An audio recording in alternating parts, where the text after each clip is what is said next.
하나님께서 오늘 우리를 향해서 이렇게 말씀을 하고 있습니다. 너희를 그리스도 복음에 합당한 생활을 하라. 이런 말씀을 주고 있는 것입니다. 우리에게 하나님께서 요구하시는 뜻이 바로 이것입니다. 그리스도의 복음에 합당한 생활을 하면서 이 땅을 살아가라는 말입니다. 그래서 우리는 이 말씀을 하나님께서 오늘 나에게 주시는 말씀으로 받을 필요가 있습니다. 그래서 우리는 이렇게 마음의 다짐을 해야 됩니다.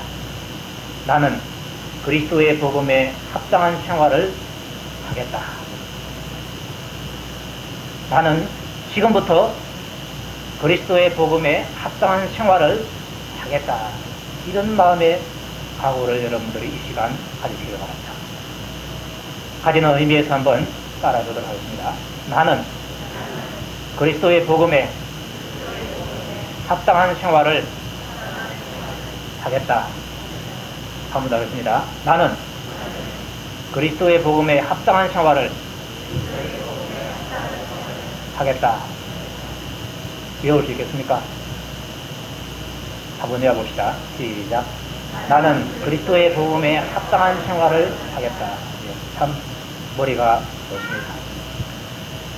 이 말을 다른 말로 바꾸면은 나는 예수 믿는 사람답게 살겠다. 그 말입니다. 예수 믿는 사람답게 살겠다. 이 답게 사는 것이 얼마나 어려운지 모릅니다. 그렇지만 우리의 마음속에 내가 예수 믿는 사람답게 살아야 되겠다. 그리스도의 복음에 합당하게 살아가야 되겠다. 이런 각오를 하고 살아가야만 하는 것입니다. 이 말이 무슨 말입니까? 그리스도의 복음에 합당한 생활. 이 말이 무슨 말입니까?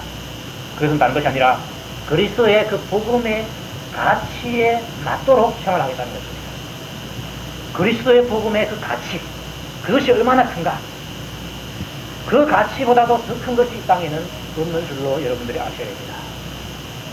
여러분, 어느 것으로서 죽을 목숨을 살릴 수가 있겠습니까?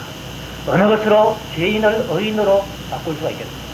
어느 것으로 지옥 가는 사람을 천국으로 갈 수 있게 할 수 있겠습니까? 영벌에서 영생으로 무엇을 통해서 갈 수 있겠습니까? 이 세상에서 가장 귀한 것이 있습니까? 그 재물로서도 갈 수 있습니다. 가장 높은 권력을 가지고 있는 사람이 있습니까? 그 사람도 우리에게 이런 것을 제공해 주고 우리에게 죽을 목숨을 살려주고 의인 되게 해주고 천국으로 가게 해주고 우리에게 영생을 주시는 그것이 무엇인가?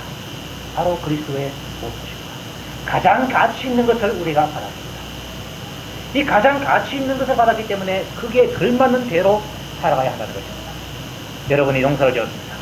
짓는 것 중에서 어떤 것은 흠이 생겨서 또 작아서 별로 상품 가치가 없는 것도 있습니다. 또 어떤 것은 모양도 좋고 맛도 좋고 크기도 크고 아주 참 상품 가치가 좋은 것이 있습니다. 여러분들 어떻습니까? 그걸 팔 때 어떻게 팝니까?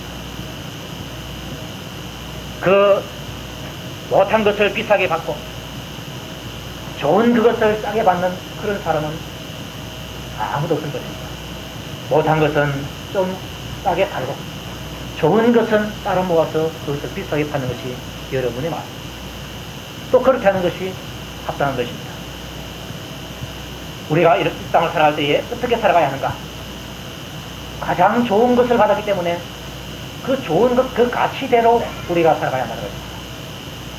양복을 입고서 저 물에 질퍽질퍽한 밭에 나가서 일하는 사람 맞습니까?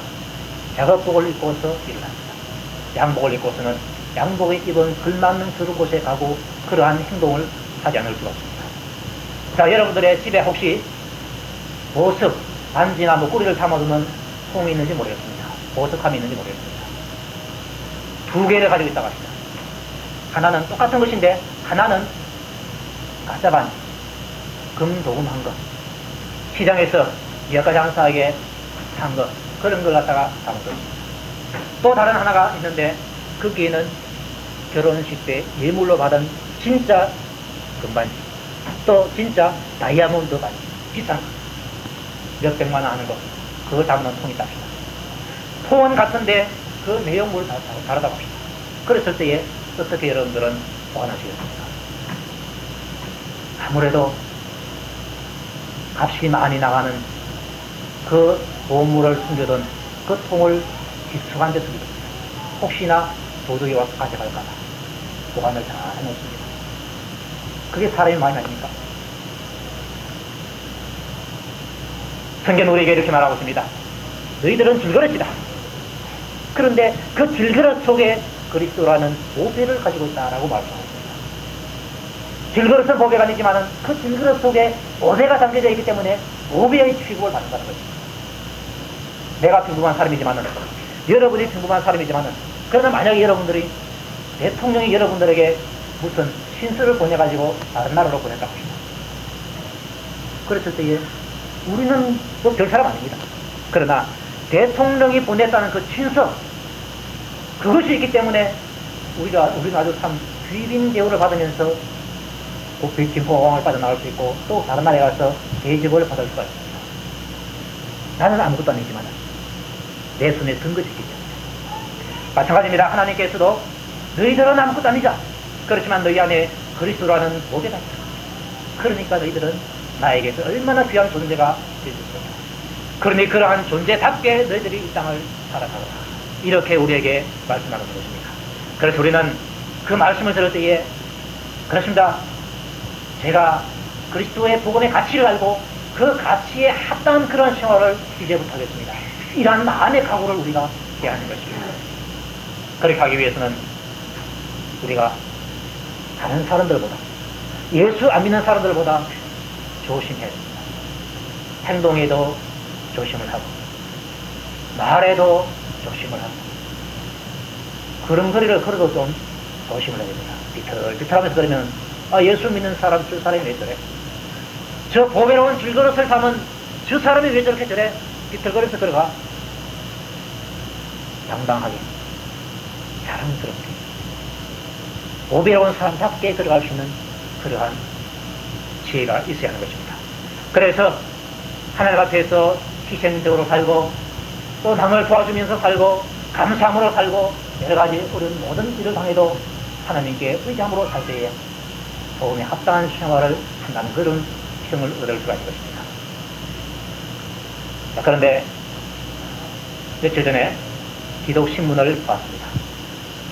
거기에 한국교회의 미래를 준비하는 모임이라는 단체가 있는데 그 단체에서 여론조사기관인 한국갤럽의 신앙인에 대한 설문을 좀 의뢰해서 조사를 한 것이 있습니다. 그런데 그 내용을 보니까 참 한마디로 말해서 실망스러운 점이 많았습니다. 기독교인들의 신앙의식, 특히 윤리에 대한 의식, 이것을 조사를 했는데 기독교인들이 음주를 해도 무방하다, 술 먹어도 괜찮다, 그 문제에 대해서 예라고 생각한 사람 2%가 54%라고 합니다. 반이 넘습니다. 예수 믿는 사람 술 먹으면 어때? 그렇게 생각하는 사람이 54%라는 겁니다. 또 예수 믿는 사람도 담배 피워도 된다, 이렇게 생각하는 사람 46.1%, 거의 반에 가깝습니다. 여기까지는 조금 덜합니다. 혼외 성관계, 결혼을 했으면서도 자기 아내 말고 자기 남편 말고 다른 사람과 성관계를 갖는 것, 그거 괜찮다, 그렇게 답한 사람이 9.9%, 10명 중에 한 사람은 그렇게 생각하고 있다는 겁니다. 또 혼전 성관계, 결혼하기 전에 성관계를 해도 괜찮다, 29.5%, 10명 중에 약 30명은 괜찮다, 이렇게 생각하고 있습니다. 그 다음에 필요하면은 술 취하기 위해서 뇌물을 제공해도 괜찮다, 이런 사람이 16.3%, 이래 나왔습니다. 우리가 성경에서 배운 윤리의식하고 실제로 기독교인들이 가지고 있는 윤리의식하고 어떤 차이가 있습니까? 너무 차이가 많이 납니다. 방금 음주라든지 흡입이라든지 혼외 성관계라든지 혼전 성관계라든지 뇌물 제공이라든지 이 모든 것에 대해서 성경은 하지 말라고 하고 있습니다. 그런데 예수 믿는 사람들이 괜찮다고 생각하는 사람들이 많다는 것입니다. 성경이 말하고 있는 것과 자기가 생각하고 있는 것이 다르대. 사람은 어떻게 행동합니까? 성경대로 따라갑니까? 자기 생각대로 따라갑니다. 대부분의 사람들은 자기 생각대로 따라갑니다. 그러다 보니까 예수 믿는 사람들이 빛을 발하지 못하고 있는 것이 당연하지 않습니까? 그래서 믿지 않는 사람들이 기독교인들에 대해서 가지는 어떤 그러한 기대감, 또 호감, 이런 것이 점점 줄어들고 있다는 것입니다. 깨끗하지 못하니까 줄어들고 있다는 것입니다. 하나님 앞에서 성경이 말하는 그 윤리대로 생각하고 의식을 가지고서 그렇게 살아가면 많은 사람들이 야, 예수 믿는 사람 정말 바르구나. 참 나는 참 더러워도 예수 믿는 사람 되고 싶다. 나 저렇게 참 깨끗하게 살고 싶다. 이렇게 생각하는 사람들이 많은 것입니다. 그러나 현실은 그렇지를 못하는 것이 너무 안타깝습니다. 오늘 이 흐리멍텅한 의식을 가지고 있는 이 세대를 향해서 하나님께서 우리에게 하시는 말씀이 바로 이 말입니다. 너희들 복음에 합당한 생활을 해. 복음의 가치가 얼마나 크냐. 그리스도의 목숨을 주고 얻은 그 복음인데 그 복음의 가치대로 너희들을 왜 살지 못하냐. 너희들 보배를 담고 있는 질그릇이 아니다. 너희 몸이 성전인 것을 알지 못하느냐. 그런데 왜 엉뚱하게 쥐늑둥이 가서 놀고 있느냐. 새옷을 사줬는데 그 새옷을 입고서 깨끗한 곳을 다녀야 되는데 미꾸라지를 잡고 있습니다. 다 버리고 있습니다. 비싼 옷인데 다 버렸습니다. 좋은 것인데 때를 다 묻혀놨습니다. 그러니 무슨 빛을 발할 수 있겠습니까? 우리가 하나님의 이 말씀을 듣고서 복음에 합당한 생활을 하기 위해서는 무엇보다도 우리의 마음의 자세를 바로 가져야 됩니다. 내가 하나님 앞에서 바로 살아가야 됩니다. 내가 하나님 앞에서 바로 살아야 됩니다. 마귀의 유혹에 절대로 넘어가지 말아야 됩니다. 오히려 마귀를 물리치고 마귀와 싸워서 이겨야지. 거짓지 말아야지. 하나님의 일을 열심히 해야지. 천국의 상을 위해서 열심히 일을 해야지. 이러한 마음의 각오가 우리에게 늘 있어야 됩니다. 이러한 각오가 되어 있을 때 비로소 복음에 합당한 생활을 할 수 없습니다. 성경은 우리를 그리스도의 군사에 우리를 비교했습니다. 우리는 군인도 아닌데 예수 믿었을 때에 하나님께서는 너희들 그리스도의 군사라 이렇게 말씀하고 있습니다. 그리스도의 군사라고 했을 때에 군대에 갔다 온 사람은 그 의미를 나름대로 짐작할 수 있습니다. 그러나 군에 갔다 오지 않은 사람들은 그게 뭔가 고민합니다. 군인들은 자기를 위해서 살지를 못합니다. 나라를 위해서 살아야 됩니다. 적군이 쳐들어왔을 때에 총 주고 군화 주고 배낭 주고 양식 주고 너희만 나가서 싸우라 그러면은 예 하면서 싸워야 됩니다. 아니 그거 무섭습니다. 뒤로 물러가면은 그 사람은 총사가 있습니다. 군사는 자기의 생명이 자기 것이 아니라 나라의 것입니다. 예수님께서 너희들 나의 군사다 이렇게 했을 때에 너희들의 생명은 너희 것이 아니라 내 것이라는 것입니다. 내 일을 위해서 너희들의 목숨을 바칠 각오가 되어야 된다. 그리고 실제로 목숨을 바쳐야 된다. 바로 그것입니다. 너의 쾌락을 위해서 살 수가 없고 너의 부귀영화를 위해서 살 수가 없고 너의 안위를 위해서 살 수가 없다. 내가 명령하는 대로 너희들은 나가야 된다. 발이 아파도 가라 그러면 가야 됩니다. 감기 걸려서 머리가 치끈치끈 아프다고 싸우러 가라 그러면 예 하면서 가야 됩니다. 가다가 죽는 한이 있다고 가야 하는 것이 바로 그리스도의 군사인 것입니다. 그래서 전쟁에 나간 군사들이 적군과 내가 싸워서 이겨야지 이러한 각오가 없으면 싸울 수가 없습니다. 골리앗이 이스라엘 군대를 향해서 큰 소리를 쳤습니다. 덩치도 약 3m 였습니다. 그리고 덩치가 크니까 목소리도 얼마나 큰지 모릅니다. 괌을 치니까 그야말로 사울 군대가 벌벌벌 떨고 있습니다. 너희들 누구든지 나와 덤벼서 싸워서 이길 사람이 있더라 하면 나와라 그러니까 아무도 나올 사람이 없어요. 벌벌벌 떨고 있습니다. 그래가지고 이길 수가 없어요. 그런데 그분은 사람이 한 사람이 있죠. 군인도 아닌데 신분을 갖다가 다윗이 소리를 들었습니다. 저 할례받지 못한 저 하나님을 모르는 저 사람이 감히 하나님의 군대를 욕하고 있다. 저런 나쁜 놈이 있나 하면서 자기가 싸우려 가려고 말을 했습니다. 성들도 말랐고 주위에서도 말랐지만 싸울 사람이 없어. 그래도 이 사울왕이 그 말을 듣고서 다윗을 내보냈습니다. 다윗은 이길 수 있다는 그런 믿음을 가지고 있었어요. 하나님께서 내가 양을 지킬 때에 사자와 고구마도 내가 싸울 수 있다. 그건 내 힘이 아니고 하나님께서 주시는 힘이에요. 즉 골리앗 치고 사자라 그래도 곰이라고 그래도 내가 이길 수 있다. 하나님께서 주신 그 마음을 가지고 다윗이 나가서 이겼습니다. 이길 수 있다는 그 마음. 골리앗이 아무리 무섭다, 골리앗이 아무리 힘세다 할지라도 그 뒤에 있는 것은 바로 마귀다.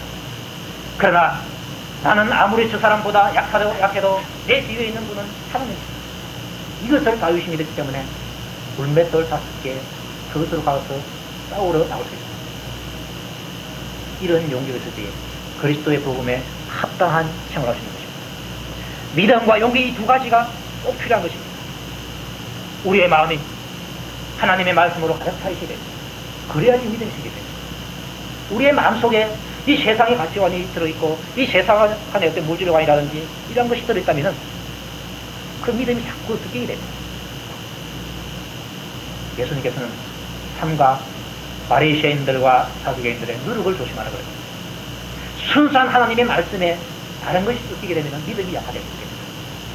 여러분들의 마음속에 하나님에 대한 믿음, 하나님께서 나에게 무엇이라고 말씀하셨는가 그 믿음을 가지고 있어야 됩니다. 그 말씀 속에는 너희들은 마귀를 대적하라 그랬습니다. 두려워하지 마라 그랬습니다. 마귀를 대적하면 마귀가 물러가게 되어 있다라고 말했습니다. 그런데 마귀는 보기에는 아주 무섭게 보입니다. 거기에 주눅이 들여서 뒤로 물러가면 하나님께서 말씀합니다. 내가 기뻐하지 않는다. 그러나 그것을 보지 말고 너 뒤에 있는 분이 누구인가 한번 봐라. 천지를 창조하신 창조주가 아닙니다. 마귀를 마음껏 제어할 수 있는 예수 그리스도가 아니다. 그 힘을 믿고서 너희들이 한번 나가봐라. 그때에 승리하는 것입니다. 복음에 합당한 생활을 하기 위해서 말씀이 우리 마음속에 있어야 됩니다. 그래서 그것이 믿음이 되고 그 믿음이 용기로 표현되어서 나아갈 때에 비로소 복음에 합당한 생활을 할 수가 있는 것이 그것입니다. 세상의 가치관, 자기 욕심 이것이 마음에 차 있으면 가치 있게 행동하지 못합니다. 세상의 가치관 그 낮은 것입니다. 자기 욕심 그거 아무 쓸모없는 것입니다. 이것이 나를 주장하면 헛구덩이에서 노는 거하고 똑같습니다. 좋은 옷 입고 헛구덩이 노는 거하고 똑같습니다. 그러나 우리의 마음속에 하나님의 말씀을 가지고 그 말씀대로 순종하며 살면 그야말로 좋은 옷을 입고 깨끗한 곳에 가서 신사적인 행동을 하고 숭려적인 행동을 하는 것과 다를 바가 없습니다. 그래서 하나님께서는 오직 너희는 그리스도 복음에 합당한 생활을 하라 이런 말씀을 우리에게 주고 있는 것입니다. 자, 이렇게 말했을 때에 우리는 이런 질문을 던지겠습니다. 그렇게 사는 사람이 누가 있습니까? 하나님 누가 그런 사람 있습니까? 이렇게 물을 수 있습니다. 성경을 보십시오. 있습니다. 그렇게 살아가는 사람이 있습니다. 우리가 똑같은 얼굴을 가지고 있고 똑같은 손과 발을 가지고 있고 똑같은 머리를 가지고 있는데 그렇게 살아가는 사람이 있습니다. 멀리 볼 필요 없이 이 글을 쓴 바울을 한번 보십시오. 바울이 자기의 부귀영화를 위해서 일을 했습니까? 자기의 명예를 위해서 일을 했습니까? 자기의 권력을 얻기 위해서 일을 했습니까? 자기의 쾌락을 위해서 바울이 일을 했습니까? 그렇지 않았습니다. 그는 오직 그리스도를 위해서 일을 했습니다. 자기는 낮아지고 그리스도는 높아지는 이것을 위해서 바울은 자기의 일생을 거기에다가 투자를 했습니다.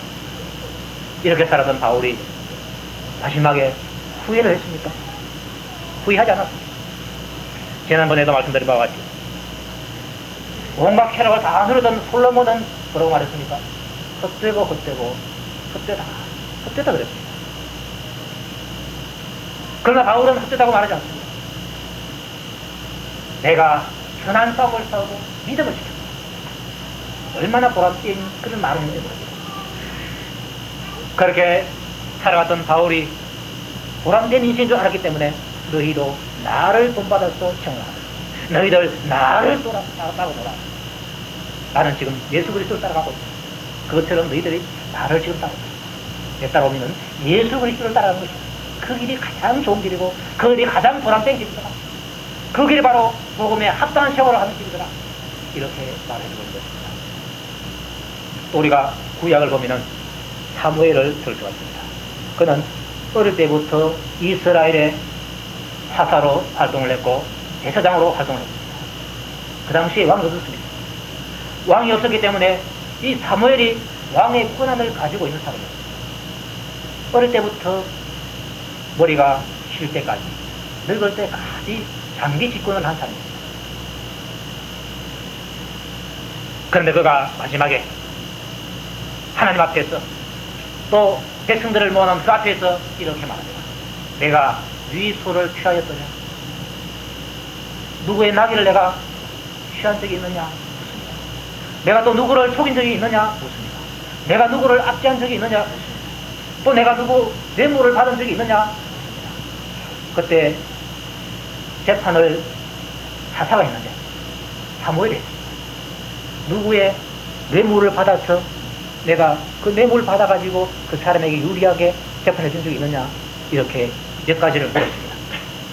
그때 백성들이 뭐라고 말했습니까? 없었습니다. 그렇게 말했습니다.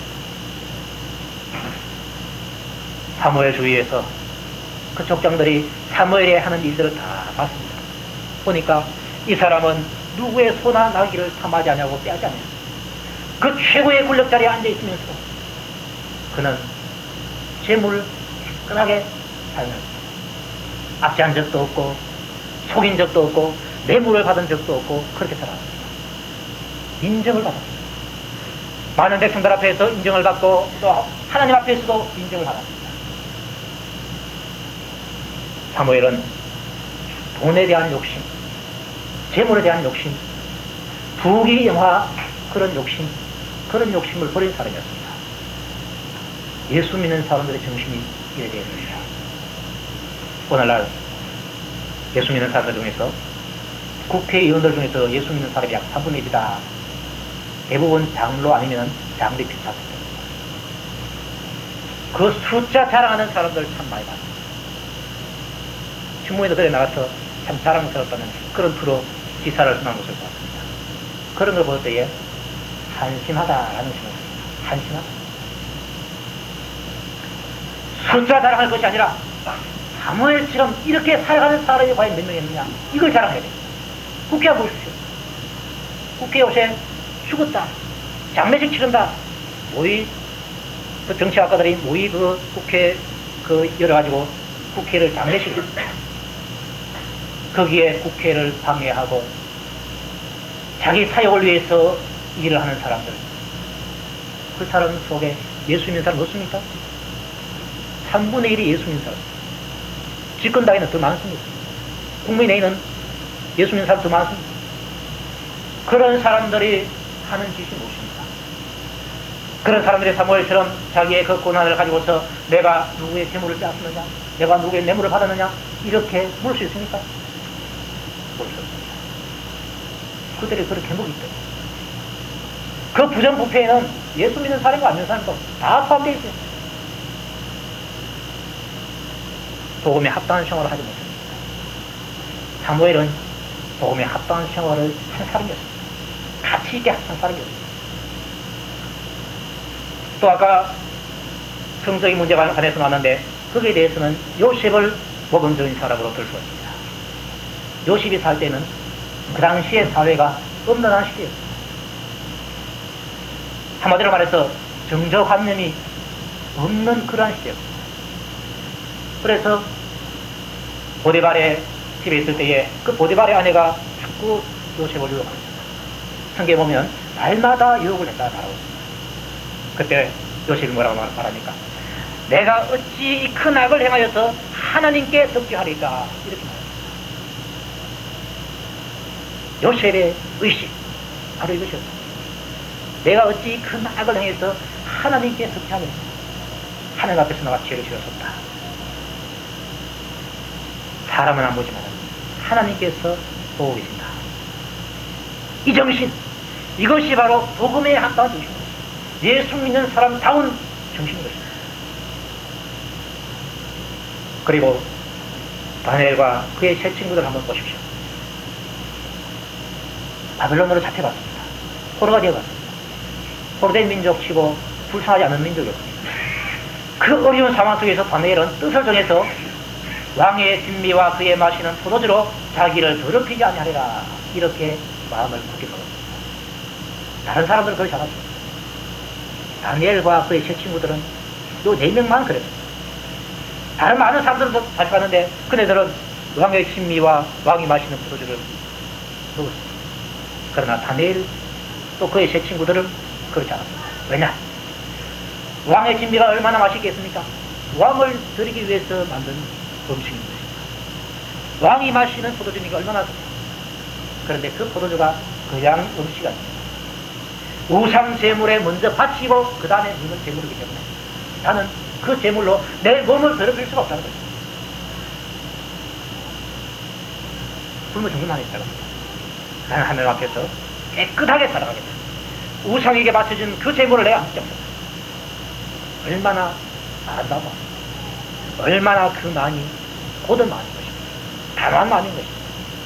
우유부단하지 않습니다. 그래서 자기의 마음을 그건 그대로 이행하기 위해서 목숨을 걸고 그 책임을 맡고 있는 상관자에게 우리는 이것을 먹지 않겠습니다. 채식을 하겠습니다. 그 당시 채소는 우상재단이 안 들었습니다. 우상재단에 들지 않는 그러한 채소를 우리가 먹겠습니다. 그렇게 했을 때에 이들이 실패했고 이들이 죽었습니까? 저는 반대였습니다. 보니까 고기 먹고 왕이 마시는 포도주 마시는 그 친구들보다도 이 네 사람 얼굴이 윤기가 나고 부럽다고 샀습니다. 하나님의 은혜를 입었더라 말하고 각오를 하고 내가 복음에 합당한 생활을 해야 되겠다 각오하고 살아가는 그 사람 하나님께서 은혜 베풀어 주시고 하나님께서 그 사람에게 복을 준다는 것입니다. 고기 모야 살찌고 고기 모야 얼굴에 기름이 흐르지 않겠습니까?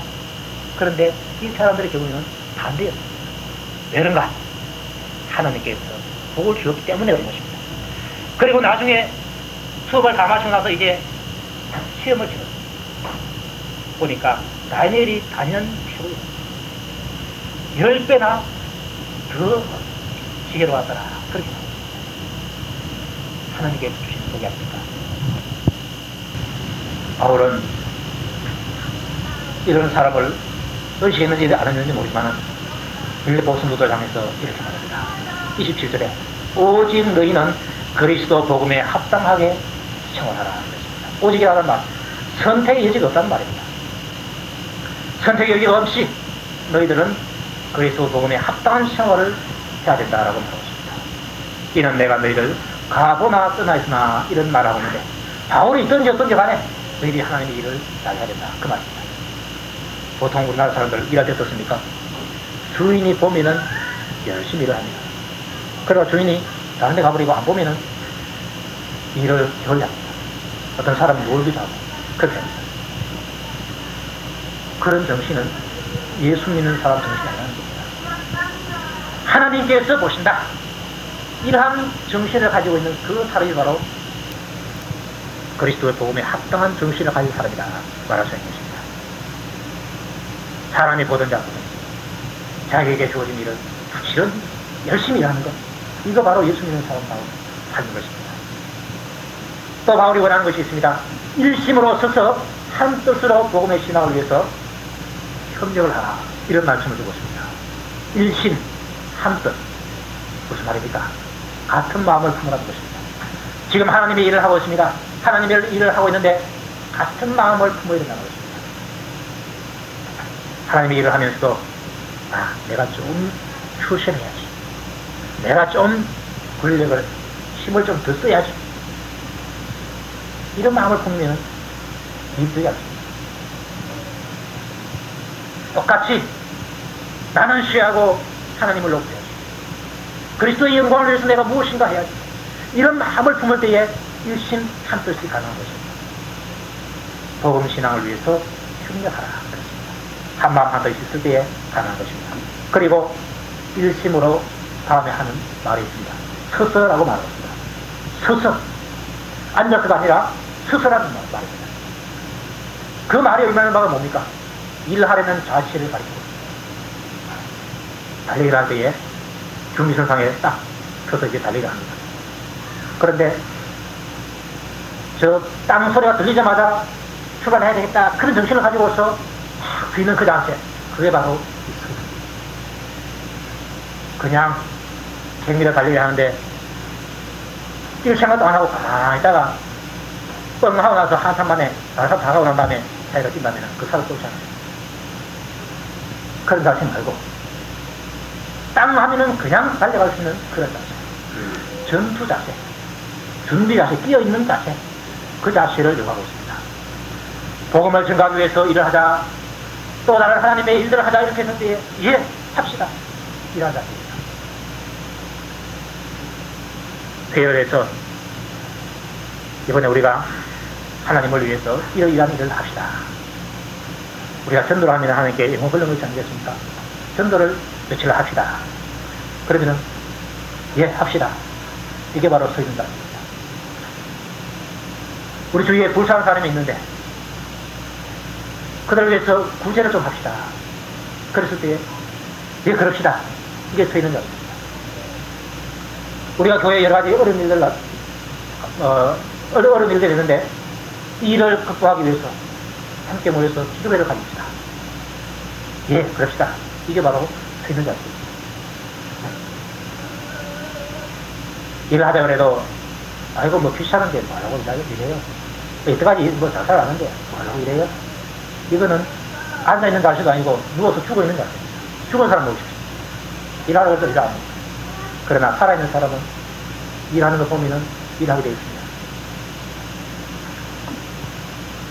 서서 한마음 한뜻으로 하나님의 일을 하자. 그랬을 때에 예, 나갑시다. 이렇게 하는 것이 바로 복음에 합당한 생활인 것입니다. 이 생활을 하기 위해서 해야 할 일이 무엇입니까? 부지런한 생활을 해야 됩니다. 집에서 일할 것이 얼마나 많습니까?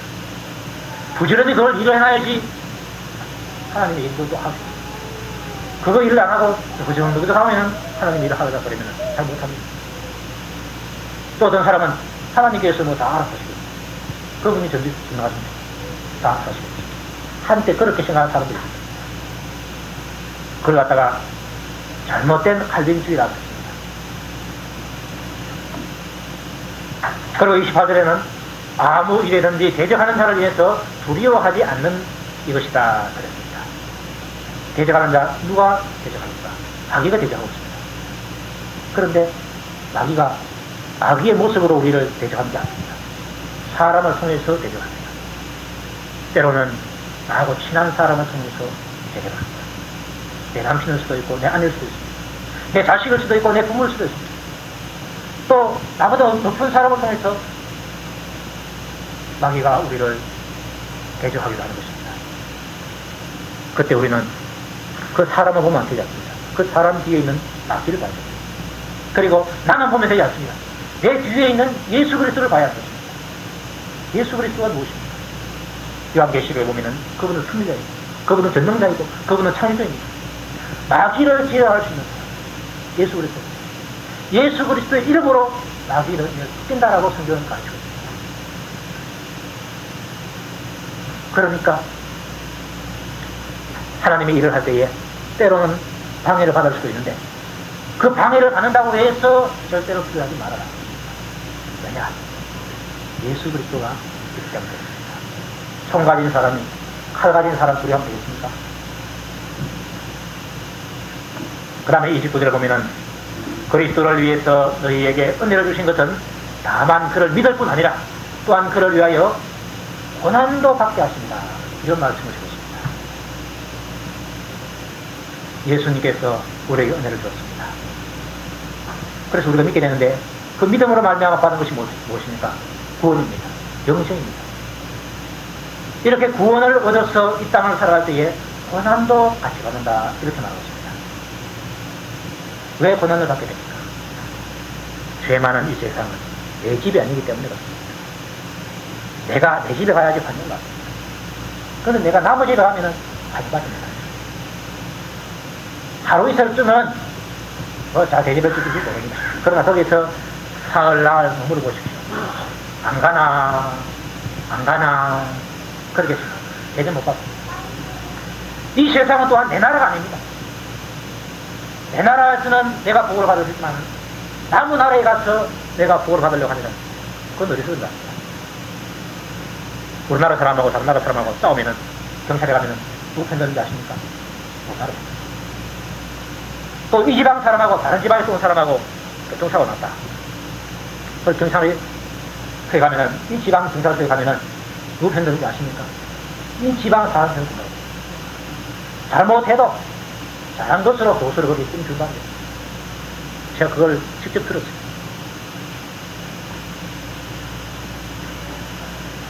이 땅은 내 집이 아니다. 이 세상은 내 나라가 아니다라는 사실을 우리가 알아야 됩니다. 그래서 이 땅에서 내가 예수 믿고 대접받겠다 생각하면 우리는 어디서 대접받겠다고 생각이 됩니까? 하늘나라에 가서 내가 대접받겠다. 토기받겠다. 그 나라가 내 집이기요. 그 나라가 내 나라이기 때문에 그 나라에 가서 내 아버지에게 우리 예수님에게 내가 좀 대접을 좀 많이 받겠다. 그런 생각을 하고 살아갑니다. 예수 있기 때문에 때로는 서러움 당할 때가 있습니다. 그때에 당연하지 이 세상은 내 집이 아닙니까? 이 세상은 내 나라가 아닙니까? 그러나 훗날에 내 집에 가서 내 나라에 가서 내가 그때에 풍성한 대접을 내가 받을 것이다. 소하게 내가 받을 것이다. 그런 생각입니다. 이런 생각이 있을 때에 복음에 합당한 생각을 할 수가 있습니다. 그리고 30절에서 이렇게 말합니다. 너희에게도 같은 싸움이 있으니 너희가 내 안에서 본 바요 이제도 내 안에서 듣는 바다. 이렇게 말했습니다. 같은 싸움. 바울이 이렇게 어려움을 당하면서 싸웠습니다. 그 바울도 싸운 것처럼 너희들도 같은 싸움을 싸워야 된다. 왜? 같은 예수를 믿고 있고 같은 하나님을 아버지로 모시고 있고 같은 임무를 우리가 띄고 있지 않느냐. 그러니까 싸움이 같다는 것입니다. 그런데 그 싸움을 빌립보 교인들이 잘 봤습니다. 바울이 귀신 내어 쫓아주고 빌립보에서 어떤 공부를 당했습니까? 고소당해가지고 체포되어가지고 매도 맞고 감옥에 갇혔습니다. 그거 소식 다 들었습니다. 그리고 나중에는 쫓겨났습니다. 예수 믿는 사람 저렇게 어려움 당하는구나 봤습니다. 그리고 이제도 듣는 바다. 지금 바울이 감옥에 갇혀있지 않습니까? 다른 것이 아니라 예수 믿는 것 때문에 그리스도의 복음을 시위대에 전하고 그리스도의 복음을 황제 집안에 전하기 위해서 하나님께서 바울을 거기에 놔두셨습니다.